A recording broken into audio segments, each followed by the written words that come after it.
Alright guys, so we have a Whirlpool dryer here. We're going to demonstrate how to take apart the machine and check all the components. Alright, so the first thing we're going to do is we're going to open the door. We're going to get a picture of the model and serial tag. So if you open the door, the model and the serial tag is located right there.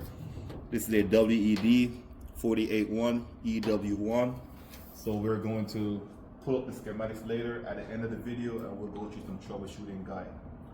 First thing we're going to do is we're going to take apart the motor. To get to the motor is we're going to open the lid screen. Once you open the lid screen, you'll find two Phillips screws. Keep in mind, on some of these dryers, the Phillips screws can be rusty, but on this one, it's pretty good. So we're gonna take these two Phillips screws out.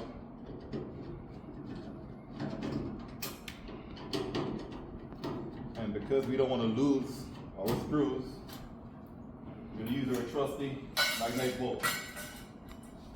So at this point again, what we'll need to do a putty knife. So there's a clip over here where we're gonna depress, and all we gotta do is depress the clip. We don't bend the putty knife, we just push it in, depress the clip. Once we do that, we'll have access to two 5/16 screws back here.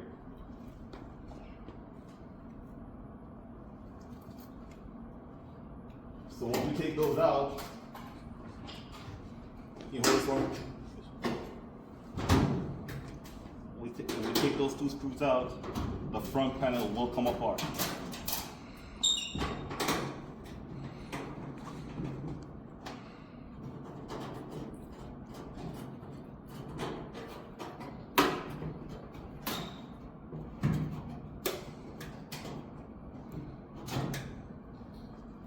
So once we take those two screws out, we'll have the door switch wire harness. We have to disconnect the door switch wire harness, pull up,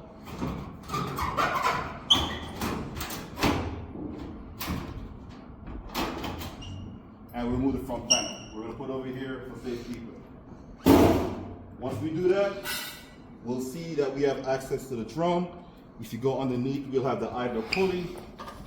And before you take the belt off, you want to make sure we look at the routing of the belt on the idler pulley. So what I'm going to do is I'm going to reach underneath. This idler pulley is spring loaded. We're going to reach underneath and we're going to use my finger, push the pulley forward and release it from the belt.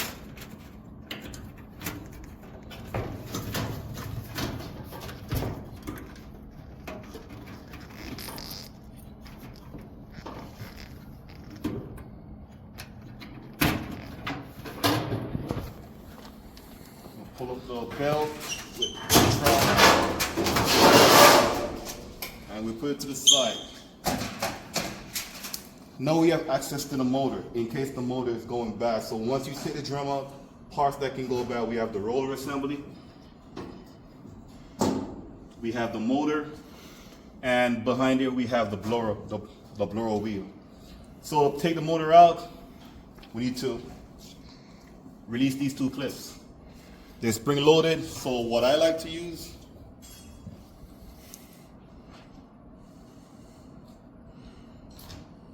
a nut driver. So we're gonna push down a nut driver. This is kind of a smaller nut driver. So let me get a bigger one.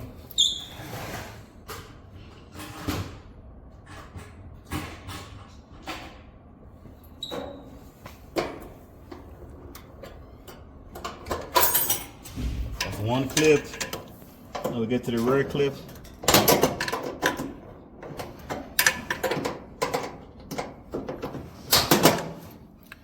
This is a flat screwdriver on this one.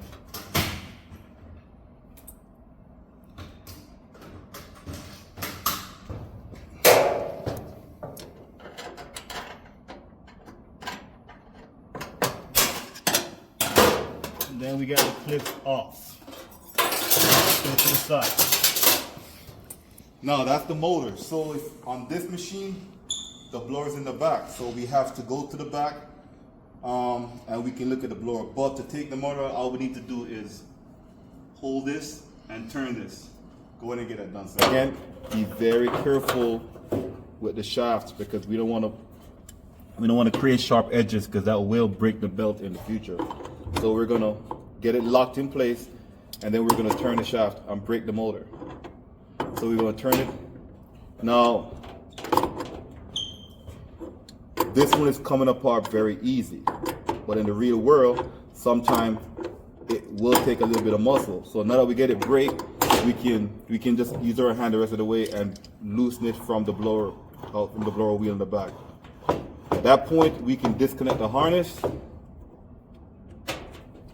and we can take the motor out.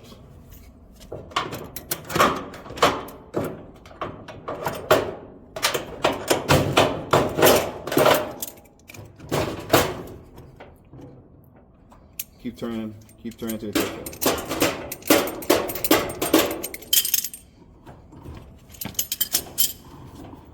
So let's go ahead and take the motor out.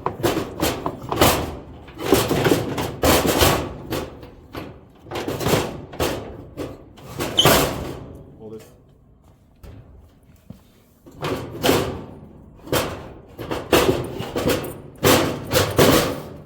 So now that we have the motor out, we're going to take it to the bench. So we have this motor right here. We're going to demonstrate how to check the motor. So if you look at the schematic, we have the motor, we have the start winding, we have the run winding. All these motors have terminals. So if you look in the schematic again, we have a 1M, we have a 2M, this is a 3M, 4M, 5M, 6M. So if we're going to do a circuit, you will see that the start winding is 4M to 3M, the run winding is 4M to 5M. Then we have a centrifugal switch and we have a centrifugal switch. So we're going to look at the motor itself. If you look at the motor itself, we do have these numbers here. So we have 2, we have 1, we have, this one is 3, 4, and those are the terminals that we're going to check.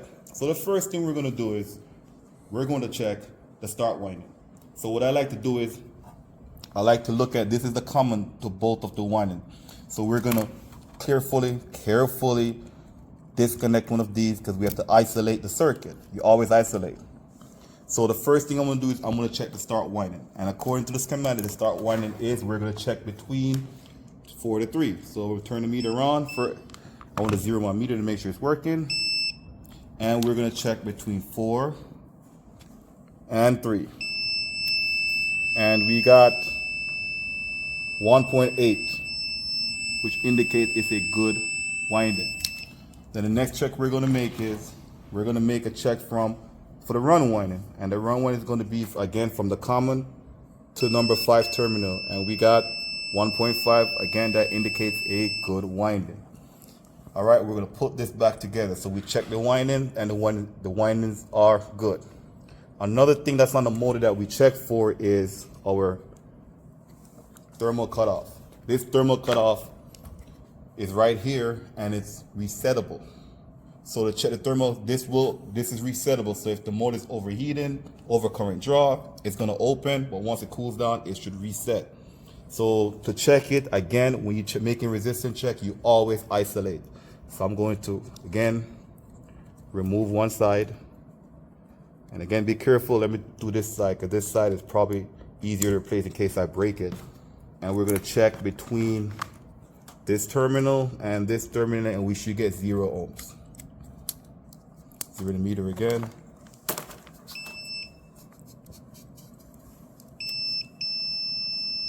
And we get 0 ohms. That indicates that we have a good thermal cutoff. So the next thing we're going to check, this according to the schematic, we have 2 centrifugal switch. We have contact 1 to 2. That one is normally open, and that one is in series with the heater. We also have contact 3 to 5, which is in series with the start winding. So when the motor turns, it's going to create the centrifugal switch is going to create a centrifugal force that's going to open 3 to 5, and it's going to close 1 to 2. To simulate that, we're going to show you the centrifugal switch, and this brown thing, if you look, the switch arm is resting, so when the motor starts to run, it's going to suck it in, and that's what the centrifugal force will do.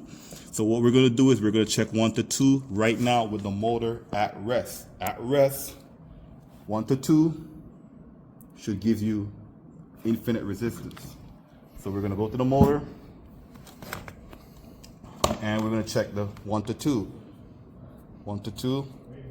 And then the meter, we got infinite, which that should be good. All right, so we're gonna now simulate the actual machine running, and we're gonna make the check. So again, I'm gonna simulate a running machine. Go ahead and put the terminal, put it on. So right now the machine is at rest. Motor is not running. We're getting infinite resistance. Motor is running. Then it closes. So now the heater will turn on. So this is a good contact 1 to 2. Now we're gonna go 3 to 5. 3 to 5, when the motor is at rest, it should be closed. Again, you wanna isolate when you're making resistance checks. So again, I'm gonna go ahead and remove one of these terminals. Got to be very careful because these are very thin wires. So I like to use something with a sharp edge, and I'll pull one side off. And this is between 3 and 5. So we're gonna check between 3 and 5. And we should get 0 ohms, and we got 0 ohms. Now as the motor turns, that contact should open. So again, we're gonna simulate a running motor, and the contact is open. So we have a good motor. And that's how we check a Whirlpool motor with all the actual components on the motor. Now we're going to put the motor back in. To put the motor back in is just reverse of what you did to take it out.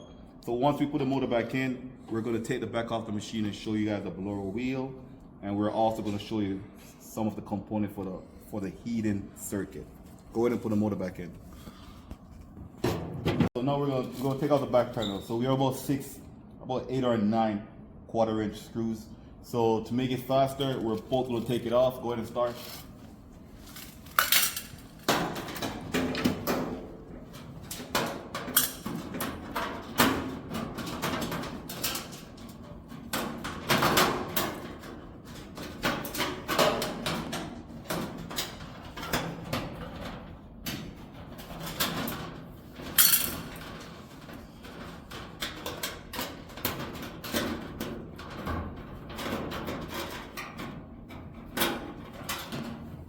So once we do that, guys, we take the back panel off. We'll have access to a bunch of components in the back. So we have our heater right here. We have our thermal cutoff. We have our high limit thermostat, our thermal fuse, and our operating thermostat, all of which we're going to check right now. So first thing we're going to check is our thermal cutoff. Our thermal cutoff is located at the top of the heater, and typically we should get 0 ohms with that. Keep pausing. Let's go ahead. So we'll take off the thermal cutoff. We're gonna remove one side of the wires, and we're gonna do a resistance check. So simply we're gonna go like this, and we're gonna make a check, and we got 0 ohms. So that's a good thermostat. We're gonna put the wire. Let's go ahead and take the thermal cutoff off. If you look at this thermal cutoff on most Whirlpool looks like this. So you'll see the shape, the thermostat itself may be different, but that's the typical shape of thermal cutoff. It's held by one screw. So you just remove the screw, and the thermal cutoff comes off. Okay, so let's put it back on. Again, we're gonna hook it back in place, and we're gonna put a screw in. It will help if we have a magnetic tip screwdriver, but we don't, so we're just going to use our common sense. Plug the wires back in, and that's how you check and remove the thermal cutoff. Now, if the thermal cutoff is defective on a Whirlpool jar, the machine will run, but it would not heat. As we get down to the bottom here, we have 2 components. We have our high limit thermostat, and we have our heater. So the first thing we're going to do is we're going to take off both of them at the same time. So we're going to remove all the wires. Again, sometimes be careful you don't get caught. Give me a needle nose. We don't want to fight these wires, because if we do, then we'll break them off the terminals. So that's the heater box. So to take the heater itself off, we'll take a screw here, which is missing, and another screw on this side. So we take these screws off. It should be 2 1/4-inch screws. Once we take these 2 screws out, we pull down and out. And here we have the heater itself, and we have the high limit thermostat on the side. So to make it easier, we're going to take this to the bench and test this so you can see what we're doing. So here we have the heater and the high limit. So if you see that, if you look, we have a double terminal here. So the actual take off the high limit thermostat, you will remove this terminal, and it's kind of tricky to come off. A little bit of patience.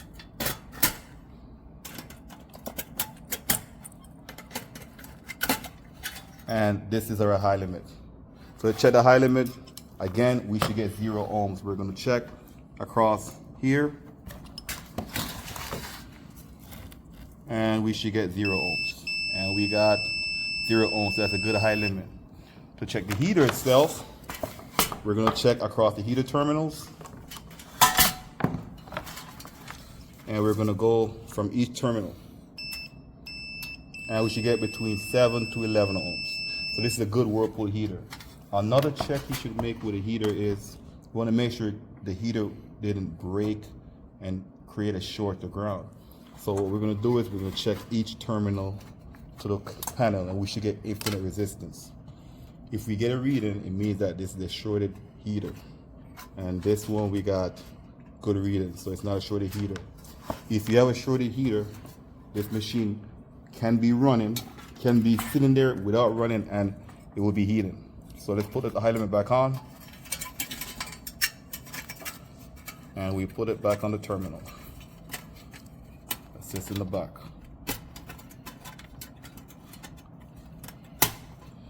And we're going to put it back on the dryer. We'll go in and put the heater back in. So we do the opposite. We push it back inside here, and we push up. And again, it's held in case by 2 quarter-inch screws, which I dropped, so I'll grab 2 more screws. And we'll put the 2 screws in. Again, this is where a nice magnetic tip screwdriver will help you. So if either of these components are defective, the high limit or the heater itself, this machine will run but don't heat. So again, we'll put our terminal here. We'll put our terminals back. And again, it's not, you can't really mess these up. The 2 red one, either one will go to the top or the bottom. This is going to the timer, and it's used in operate in our automatic dry cycle. Over here we have 2 more components. We have our thermal fuse, and we have our operating thermostat. Our thermal fuse is in series with the motor. If we have a clogged vent, this thermal fuse will open, preventing the machine from running. Again, to check it, we simply use a meter to go across each terminal, and we should get 0 ohms. So we check this one again, and we got 0 ohms, which is a good reading. To remove the thermal fuse, again, it's 1 quarter-inch excess screw. We remove it, and that's it. To put it back in, we'll put it back in place. We push it down, put a screw back in, and that's it. Right below here, we have our operating thermostat. Our operating thermostat controls the temperature in the dryer. So this one cycles at about 150 degrees. We also have a red and white to red. This is in series with the heater. We have a violet to violet. This is known as a bias heater. This bias heater is used in the low temperature setting. It's a little heater that tricks the thermostat to shut off earlier than normal to maintain a lower temperature. So again, when we're checking if it's running but not heating, what we are concerned about is the red to red white. So we're gonna pull one side off because we always have to isolate. And we check from the terminal, and we should get 0 ohms, which indicates it's electronically it's good. But this thermostat does control the temperatures. So sometimes even though it gives you a good reading, it could be out of calibration. So you always check your temperatures to make sure the machine is cycling on and cycling off at the right temperature. So to remove this, again, you simply take out the screws, and it comes out, and remove all the wires. So we're gonna put it back in.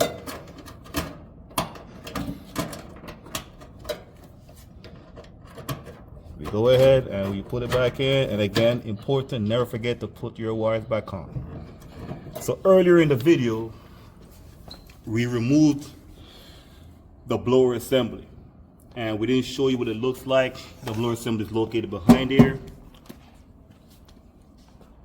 All right, guys. So we're gonna go ahead and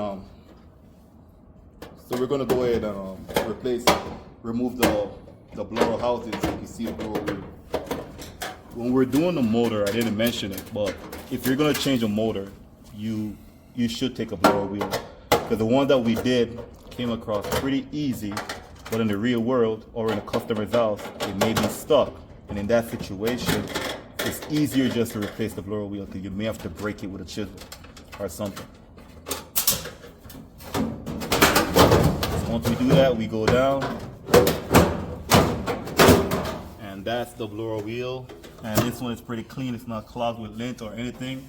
But again, we do not need to remove the back to separate it from the motor, as we showed you earlier on. So now we're going to get into the console. In the console, we have our timer assembly, our temperature switch, and our push to start switch. What we're mainly going to check is the push to start and our timer. So to do that, we'll remove all the screws in the back.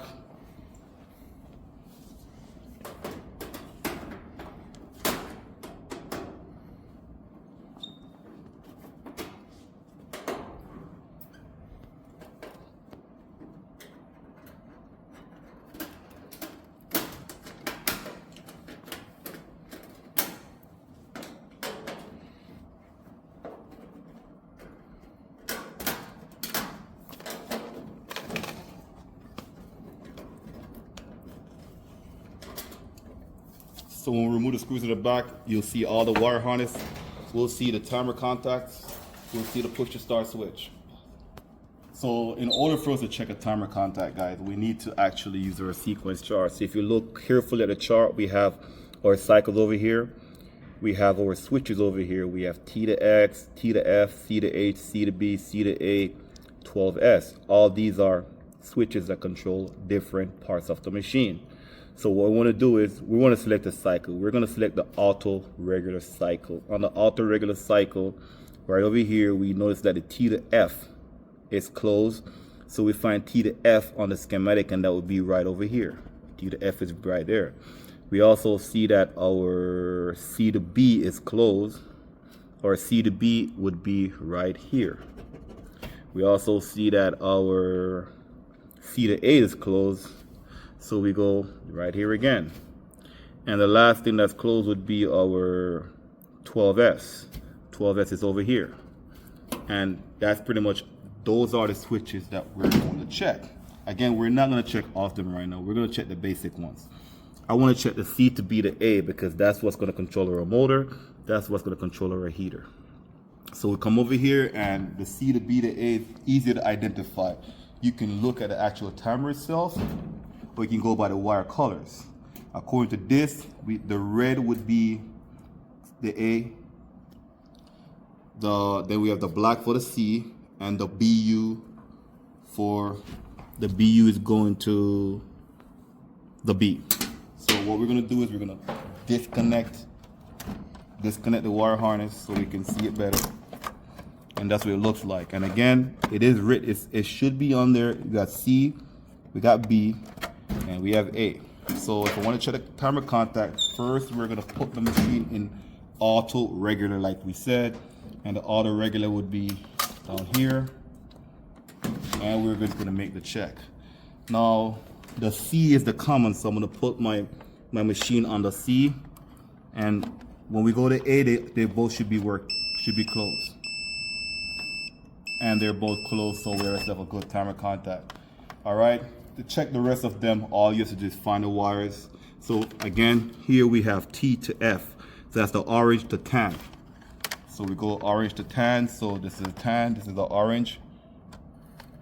Let's see.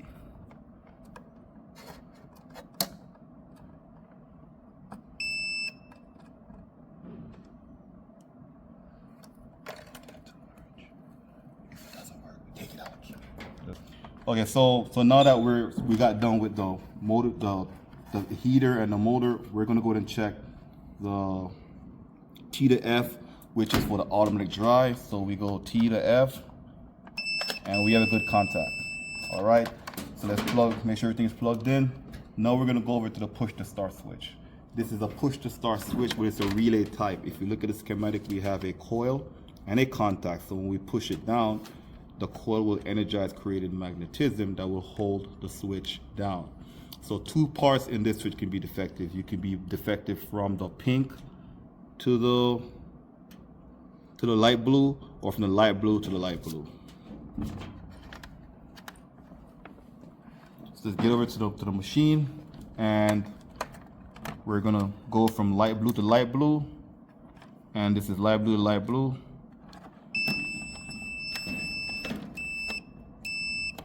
And we're go ahead and push in, and we have a good switch. Right now, my hands are not depressing the switch, so it's open. Once I press the switch, it's closed. Once I release, it opens. And it's spring loaded, and that's the way it's supposed to work. We're gonna go from the tan to from the pink to the blue, I'm sorry.